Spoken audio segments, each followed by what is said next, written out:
kadalasan yung education, kinukuha siya sa dulo, no? Yung ito na lang yung natitirang option. At meron itong epekto sa kalidad ng mga magiging guro sa kadahilan ng may elementong nawawala. Yung tinatawag natin motivation na pinasok ko, nag-enroll ako sa kursong to dahil ito ang gusto kong maging pag-graduate ko.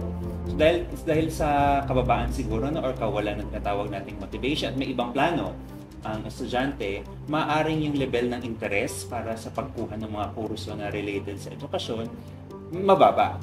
At maapektuhan nito yung kalidad no, pag nakatapos. Pero meron namang solusyon na maaaring ang mga schools, no, mga universities, colleges, na makagawa ng mga programa o kurso na merong kinalaman sa integration. No?